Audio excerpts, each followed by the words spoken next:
উত্তপ্ত বাংলাদেশ, আরো একবার উত্তপ্ত হয়ে উঠল বাংলাদেশ। আমরা জুলাইয়ে যে জুলাই সনদ বলে যে চিৎকার চিল্লামিল্লি বাংলাদেশের অভ্যন্তরে দেখছিলাম, অগাস্টে 2024-এ শেখ হাসিনার বাংলাদেশ ছেড়ে ভারতে চলে আসা এবং তার পরবর্তী বছর দেড়েক মতন যা পরিস্থিতি দেখলাম, তাতে করে এটা বোঝা যাচ্ছে যে বাংলাদেশও কিন্তু একটা সন্ত্রাসবাদী রাষ্ট্র বা জিহাদি রাষ্ট্রে পরিণত হয়ে গিয়েছে বলা চলে। কারণ এই মুহূর্তে বাংলাদেশের অভ্যন্তরে ওসমান হাদি নামে এক অ্যাক্টিভিস্ট, এক পলিটিক্যাল ব্যক্তিত্ব, তার মৃত্যুকে কেন্দ্র করে উত্তেজনা চরমে উঠেছে। এবং উত্তেজনা কি উঠেছে? উত্তেজনা চরমে, যদি রাজনৈতিক উত্তেজনা চরমে উঠতো সেটা একরকম, বাংলাদেশের মাটিতে ভারত বিরোধী কার্যকলাপ, তার উত্তেজনা চরমে উঠেছে। এবং ভারতকে কিভাবে টুকরো টুকরো করা যায় সেই ধরনের একেবারে প্রকাশ্যে বার্তা দিচ্ছেন তো বাংলাদেশি বিভিন্ন উঠতি নেতা নেত্রীরা। ওসমান হাদি, এই ওসমান হাদিকে নিয়ে এত উত্তেজনা, এত আলোচনা কেন, কি জন্য?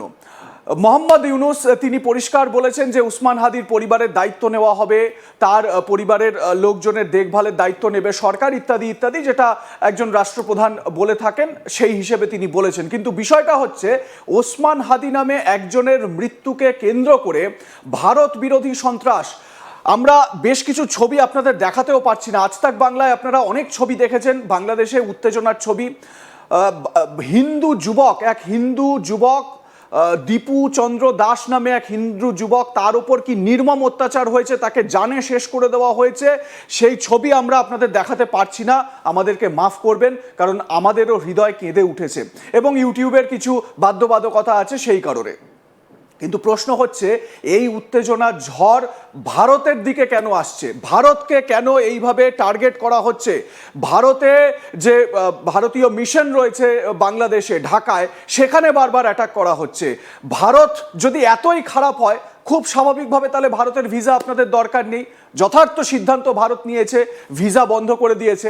আমি ঠিক এই জায়গা থেকেই আরও বিস্তারিত আলোচনার জন্য যেটা খুব গুরুত্বপূর্ণ হয়ে উঠছে, সেটা হচ্ছে গিয়ে ডিপ স্টেটের যে কলকাঠি নাড়া।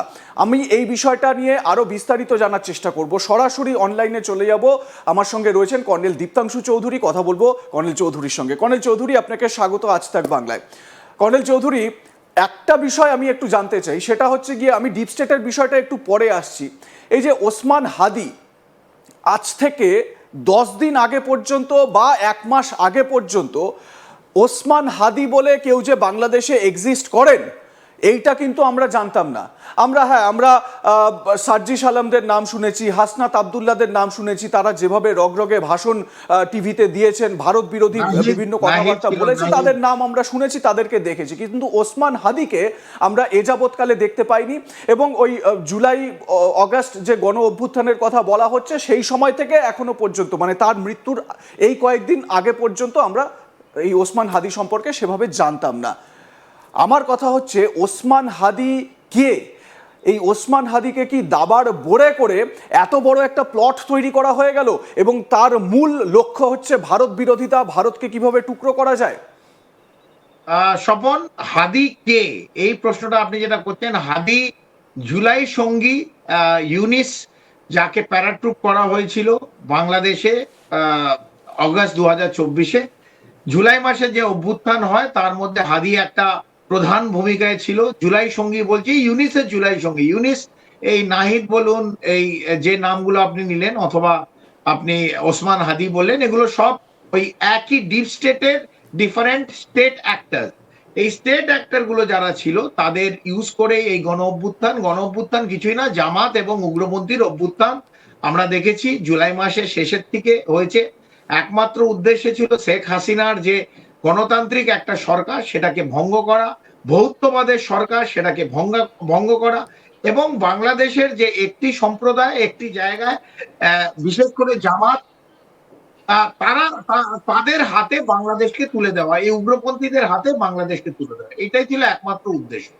এবং হাদিকে কে মেরেছে, এই যে প্রশ্নটা হলো, যে হাদি কেন্দ্রবিন্দু করে যে গতকাল সারা রাত ধরে যে নৈরাজ্য চিত্র আমরা বাংলাদেশে দেখলাম, এই হাদিকে কে মেরেছে বাংলাদেশ বলছে। আমি বলছি, বাংলাদেশের ফরেন মিনিস্ট্রি যে সূত্রর খবর আমার কাছে এসছে, দুটো নাম নিয়েছে বাংলাদেশ। একটা নিয়েছে ফাইসাল করিম মাসুদ, ফাইজাল, এটা প্রথমবার আস্থা বাংলা বলছে, এই এই কোনো মেনস্ট্রিম মিডিয়ায় দুটো নাম আপাতত জানে না।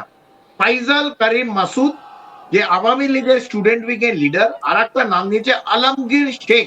আলমগীর শেখ এও পার্টি ইউথ উইং এর একজন কর্মী। বাংলাদেশ ফরেন মিনিস্ট্রি বলছে এই হাদিকে গুলি করে মারার পর তারা নাকি ময়মনসিংহে হালুয়াঘাট বর্ডার যেটা ময়মনসিংহে আছে সেটা ক্রস করে 5 বার নাকি তারা গাড়ি চেঞ্জ করেছে।